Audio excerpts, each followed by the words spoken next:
Hi, grade 9. Since we are now done with the different parts of your respiratory system, the upper and the lower tract, let us now go to the functions of the respiratory. Now, the functions are gas exchange between the blood and the external environment. We exchange carbon dioxide and the oxygen. We also purify, warms, and humidifies the incoming air, and the respiratory system produces sound for communication. The first part of it is your nose. Now, this is your nose. The only externally visible part of the respiratory system is your nose. As we inhale, the air enters the nose through the external nares, simply the nostrils, and the interior part of the nose is divided by the nasal septum.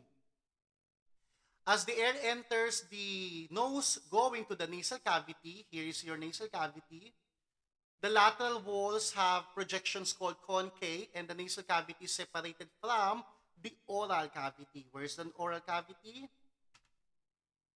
There. Okay? So the nasal cavity and the oral cavity. Now they are divided or separated by the hard and soft palate.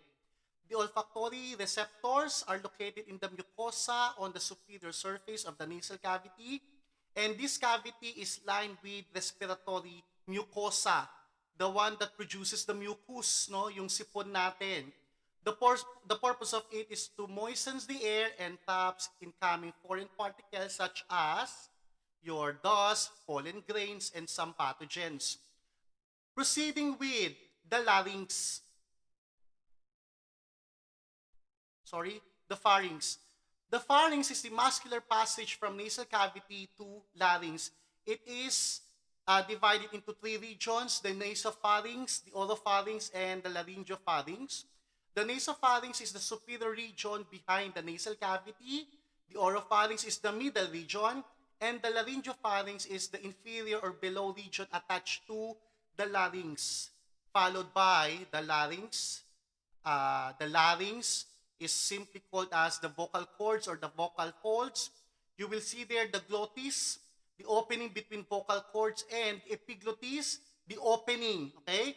The one that closes is your glottis, but the region where your glottis is found is your epiglottis. So that when we swallow, you close the epiglottis through the glottis so that the food will not enter the respiratory tract. Okay. Now, we have the trachea or the windpipe. It connects the larynx with bronchi. It is lined with ciliated mucosa. No? The mucosa or the mucus, it traps foreign invaders. That's why when you smoke, you alter this mucosa lining and it diminishes or lessens the protective barrier for your lungs. Now, the walls are reinforced with C-shaped hyaline cartilage, followed by the bronchi. The primary bronchi, singular bronchus, is formed by division of the trachea.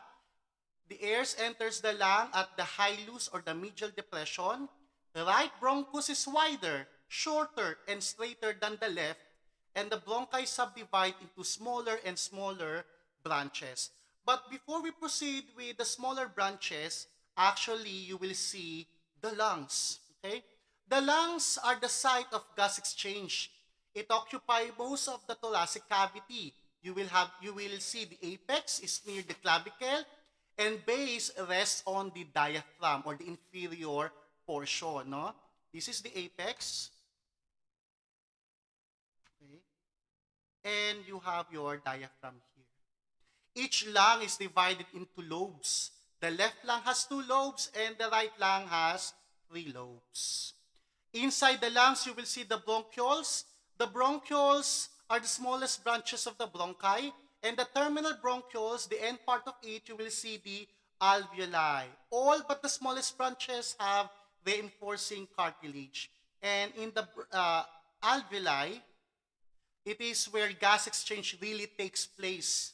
And the tiny capillaries found in your alveoli is the one that allows simple diffusion of oxygen and carbon dioxide. There we go, guys. These are the functions and the parts of the respiratory system. Yay!